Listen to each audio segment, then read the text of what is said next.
Hello दोस्तों, सबसे पहले तो आप लोगों को नवरात्रि की बहुत बहुत सी शुभकामनाएं। मेरे चैनल में आप सभी का स्वागत है। इस नवरात्रि आप लोगों की सभी इच्छाएं पूरी हो, माता रानी आप लोगों को हर तरह से खुश रखे, स्वस्थ रखे। बस यही मैं शुभकामनाएं आप लोगों को देती हूँ।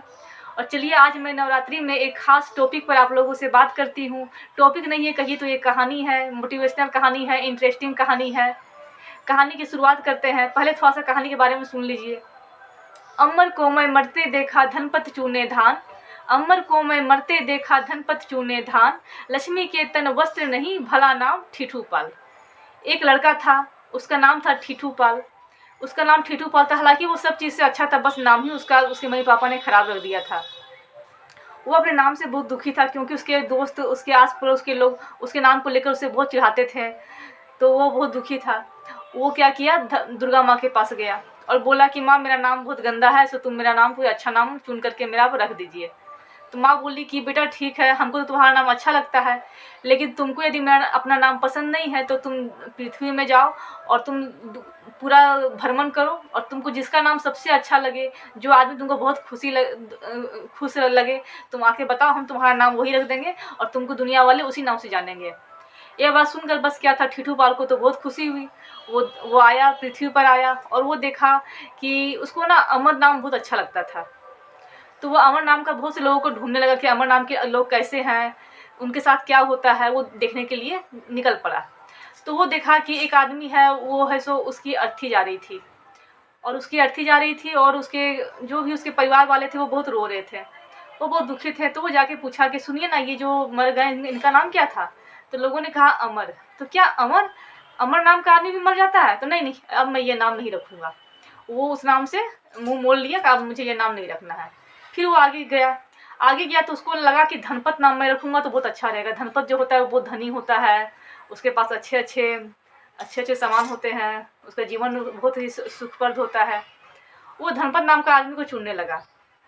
वो जाते उसे रास्ते में दिखाई पड़ा कि एक आदमी है, वो बहुत ही गरीब है, और वो इतना गरीब है कि उसके पास भरपेट खाने के लिए भी नहीं है।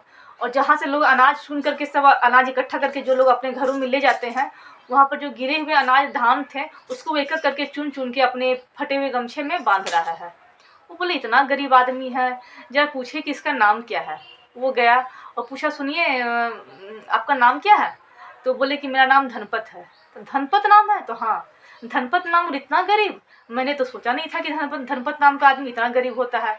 बस वो उस नाम को भी, उस नाम से भी उसे घृणा हो गया। नहीं, मैं ये नाम नहीं रखूँगा। उसके बाद सोचा, अब वो सोचने लगा बैठ कर कि अब मैं क्या नाम रखूँ। अमर नाम का आदमी तो मर गया। धनपत था, उसका भी दशा इतना खराब है कि वो धान चुन रहा है। तो वो आगे घूमते-घूमते उसको लगा, नहीं मैं लक्ष्मी नाम रख लेता हूँ। लक्ष्मी माँ तो पूरा धन की देवी है, वो नाम मैं रख लूँगा तो मैं बहुत ही धनी रहूँगा, मैं लक्ष्मी नाम रखूँगा। बस क्या था, फिर वो लक्ष्मी नाम के लोगों को ढूँढने लगा। जब ढूँढने लगा तो रास्ते में घूमते-घूमते क्या हुआ कि उसे एक महिला मिली, और वो बहुत ही फटे-चिटे कपड़े में थी और बहुत ही गरीब थी। लग रहा था काफ़ी दिनों से भूखी है। वो उनके पास जाके उनसे पूछा कि माता आपका नाम क्या है? तो बोली मेरा नाम तो बेटा लक्ष्मी है, लेकिन भगवान मुझे खाने के लिए भी नहीं दिए हैं।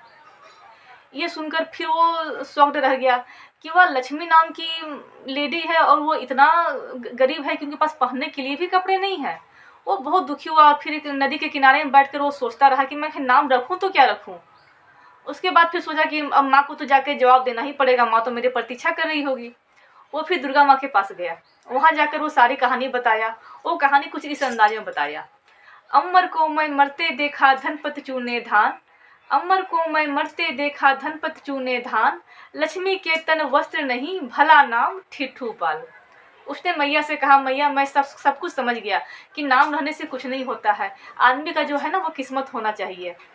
अब मेरा नाम ठीठूपाल ही सही है, मैं अपने नाम से बहुत खुश हूँ और मैं इसी नाम से दुनिया में रहना चाहता हूँ। मुझे मेरी गलती के लिए क्षमा कीजिए माता, आपने मुझे जो कुछ दिया मैं उससे संतुष्ट हूँ। और यह कह करके दुर्गा माँ ने भी कहा कि बेटा जो जो है जितना है उसी में खुश रहा करो, सबसे बड़ा खुशी दुनिया में वही है। बहुत से लोग ऐसे भी हैं जो बहुत धन पाकर भी खुश नहीं हैं, और बहुत लोग ऐसे भी हैं जो गरीब रहकर भी बहुत खुश हैं। किसी तरह वो दो जून की रोटी खाते हैं और भगवान का नाम लेते हैं। और इसका मतलब ये हुआ कि सबसे ज़्यादा खुशी आदमी को संतुष्टि में होती है। जिसके अंदर संतोष है उसी के अंदर परम सुख है। बस यही कहानी थी। Thank you very much.